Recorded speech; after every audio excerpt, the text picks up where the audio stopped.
بندے کو ڈاکٹر جاوید اقبال کہتے ہیں. میں پیشے سے طبیب ہوں، مگر پچھلے 7-8 سال سے میں نے ایک نیا پیشہ اپنایا. حالانکہ جو میرا پیشہ ہمیشہ سے تھا، یعنی علم طب، اس سے میں نے کنارہ کشی اختیار نہیں کی ہے. اس سے میں ابھی بھی وابستہ ہوں، اور صبح 10 بجے سے 3 بجے تک بحیثیت ایک طبیب کام کرتا رہتا ہوں. میں ایک پیرامیڈیکل انسٹیٹیوشن میں بحیثیت اکیڈمک کنٹرولر اور کوآرڈینیٹر کام کر رہا ہوں، جہاں پر پیرامیڈک سے متعلق نرسنگ کا شعبہ ہے، آپریشن تھیٹر ٹیکنالوجی کا شعبہ ہے، فارمیسی کا شعبہ ہے، فزیوتھراپی کا شعبہ ہے،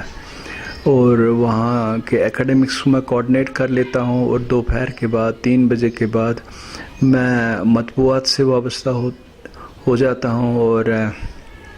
اخباروں کے لیے ایڈیٹوریل لکھنا اور کالم نگار کی حیثیت سے میں تقریباً میرے 4-5 کالم ہر ہفتے ریاست کے مختلف اخباروں میں اور کچھ خارج از ریاست اخباروں میں بھی شائع ہوتے رہتے ہیں. اس کے علاوہ جو یہاں کی سیاسی لیڈرشپ ہے، تو ان کے ساتھ بحیثیت، چونکہ میں جرنلزم سے وابستہ ہوا ہوں، تو ان کے ساتھ ایک قریبی رابطہ بنتا جا رہا ہے، جو ایک جرنلسٹ کے اور سیاست میں جو بھی اس وقت بروئی کار ہیں ان سے رہنا چاہیے، تاکہ سیاسی اتل پتل کے اور سیاسی مسائل کے ہاں ان کے متعلق جانکاری حاصل ہو جائے. لیکن ابھی تک یہ مجھے تعصب سے ہی کہنا پڑتا ہے کہ جو ہماری شیعہ برادری کے لوگ ہیں، خاص کر بڑگام سے سائڈ سے، ان سے میں ابھی اس حیثیت سے مل نہیں پایا ہوں. حالانکہ پچھلے محرم میں مجھے شیعہ برادران نے بلایا تھا، اور یہاں پہ وہ ہوٹل جو ہے صفدر صاحب کا، شاہ عباس ہوٹل، وہاں پہ ایک مجلس اعضاء بھی منعقد ہو گئی تھی، جس میں میرا مقالہ ایک طویل مقالہ تھا. اور میں ایران میں بھی ایسی مجلسوں میں شریک رہا ہوں، اور ویسے میں نے وہاں پہ عموماً جو زور دیکھا ایران میں،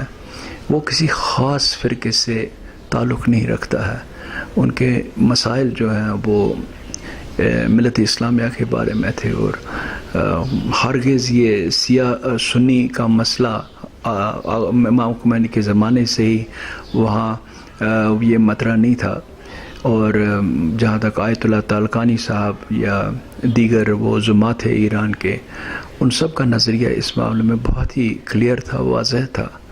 کہ ملت اسلامیہ کو مل جل کر کام کرنے کی ضرورت ہے،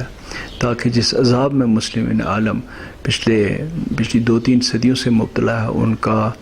من جملہ مقابلہ کیا جائے، اہداف کو پرکھا جائے. بہتر اہداف تک پہنچنے کے لیے ایک مشترک لاہ عمل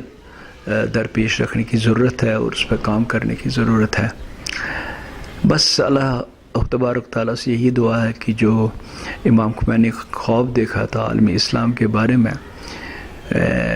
اس کی تکمیل ہو جائے. جیسے کہ علامہ اقبال رحمۃ اللہ علیہ نے فرمایا ہے کہ ان شاخ ہاشمی کرنے کو ہے برگ گل پیدا. اللہ کرے وہ نوز، وہ مقام، وہ دن جلدی ہماری نظر میں آ جائے، تاکہ ہم سرخ رو اور ہم ایما پیروز مشیم و باہم غام میزنیم، اهداف منو در نظر میگیریم و تا تکمیل اون وظیفه‌ای که ملت اسلامیہ داره اون وظیفه رو خوب انجام دهیم، تاکہ اهداف من رو با تکمیل در نظر بگیریم و با هم گام بزنیم به جانب منزل. و آخر دعوانا الحمدلله رب العالمین.